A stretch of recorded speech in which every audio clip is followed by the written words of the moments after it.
मैं माफी नहीं मांगूंगा। वो पिंच करने वाली चीज और सत्य पे बोलते हैं। जोगाराम पटेल जो संसदीय कार्य मंत्री वो अलग भाषण दे रहे हैं। मैंने मेरे जीवन में इससे बढ़िया अनुभव कभी नहीं हो सकता। मैं माफी नहीं मांगूंगा। जूता मांगे मेरी माफी। मोदी जी पर व्यक्तिगत एक भी आरोप कोई बता दे तो मैं पत्रकारिता छोड़ दूंगा। 30 करोड़ के चंदन के टीके बिके।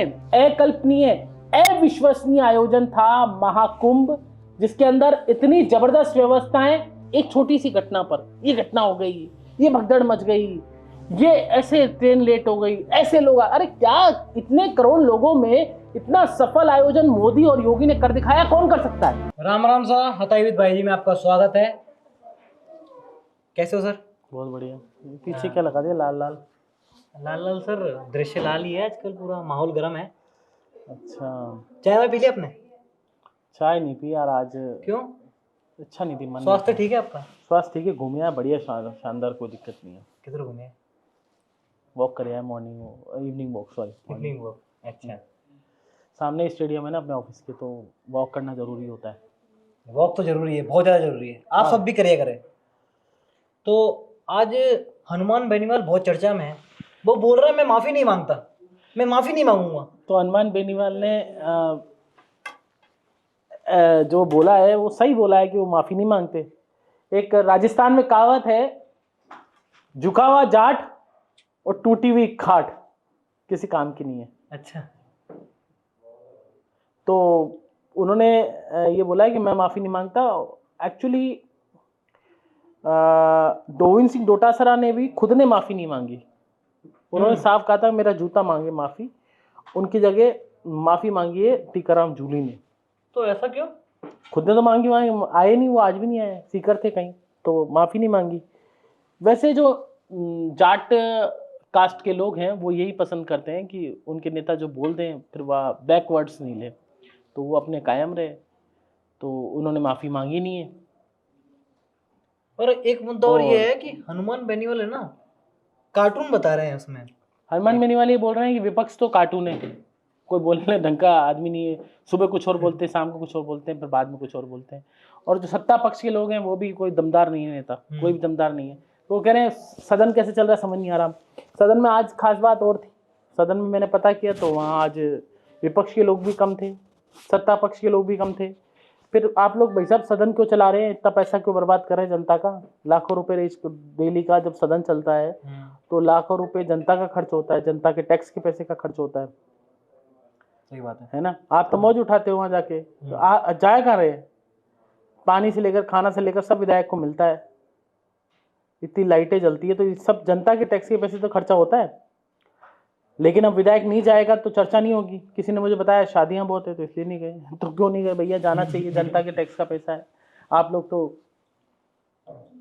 और किरोड़ी लाल मीणा ने कहा है कि मतलब उनके पास नोटिस आया था बीजेपी से कि आप कारण बताओ नोटिस का। उन्होंने जवाब भी दे दिया, पर उस पर ना बीजेपी की कोई प्रतिक्रिया नहीं है अभी तक, बहुत टाइम हो चुका है। तो इस पे क्या कहेंगे आप?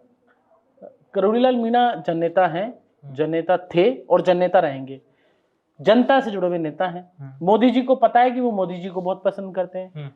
संगठन विचार के व्यक्ति हैं, राष्ट्रीय विचार के व्यक्ति हैं।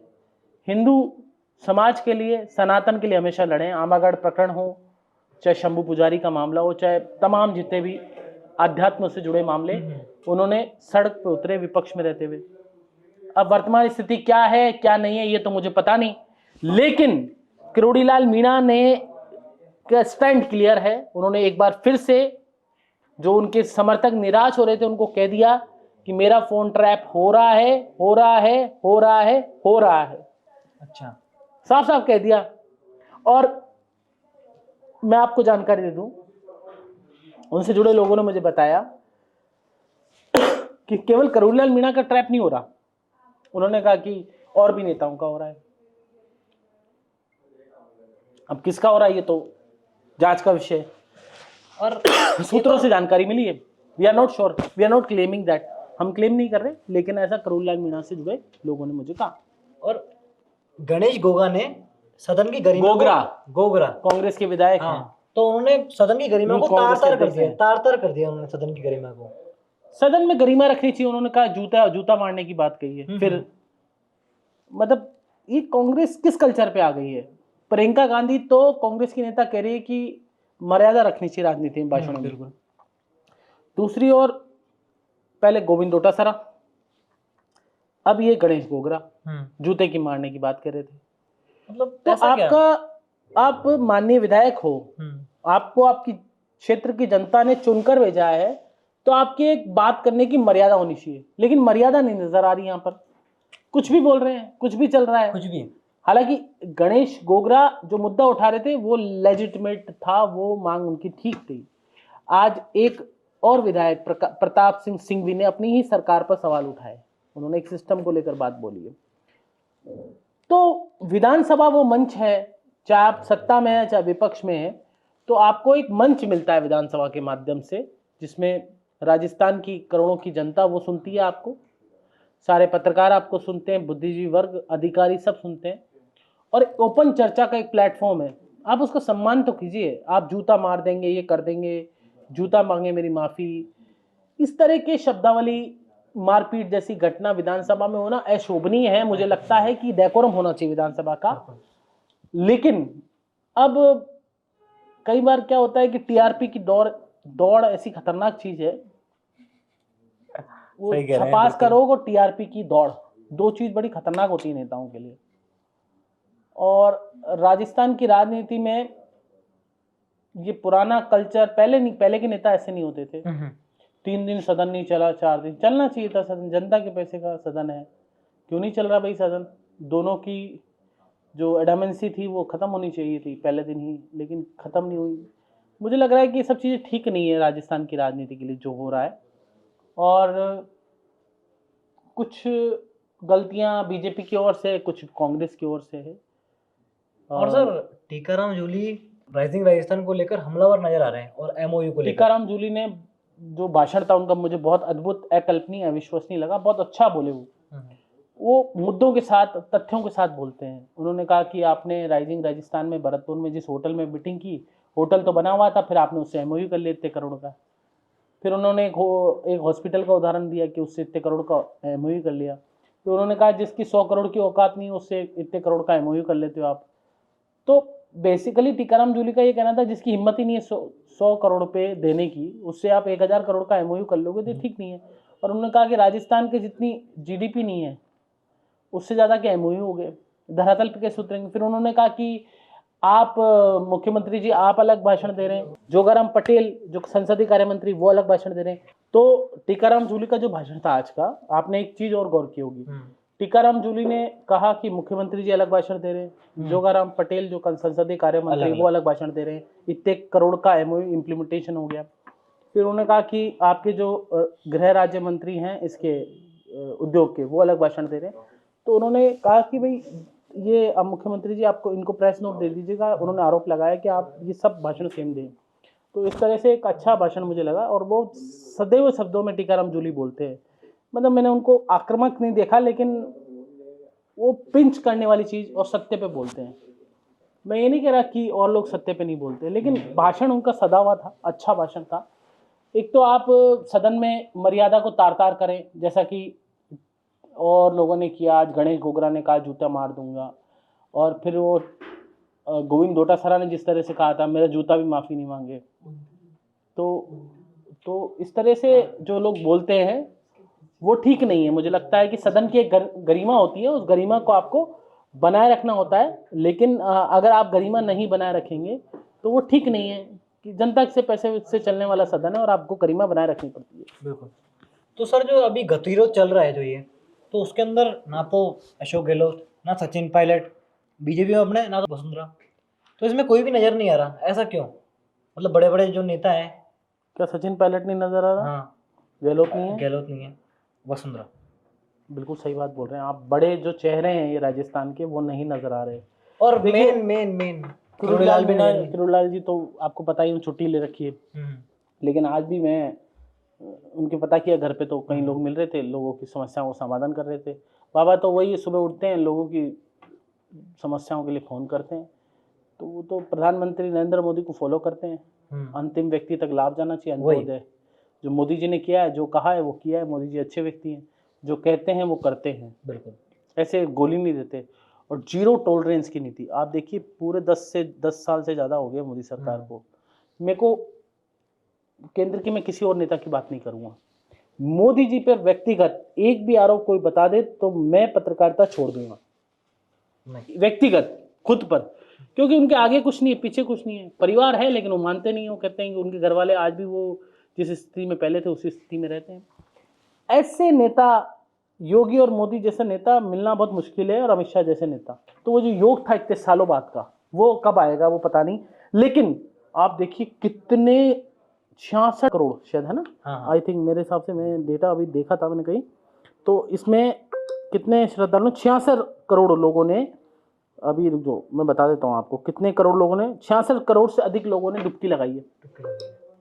आप सोचिए कितना अद्भुत, अकल्पनीय, अविश्वसनीय आयोजन था महाकुंभ, जिसके अंदर इतनी जबरदस्त व्यवस्थाएं, और मोदी और योगी की जोड़ी को जितना राम राम कहा जाए, जितना धन्यवाद किया जाए उतना कम है। आप देखिए कितना जबरदस्त। और आपको बता दूं, ये महाकुंभ 3 रिकॉर्ड बने इसमें, Guinness book of world record में दर्ज हुआ है इस महाकुंभ का नाम।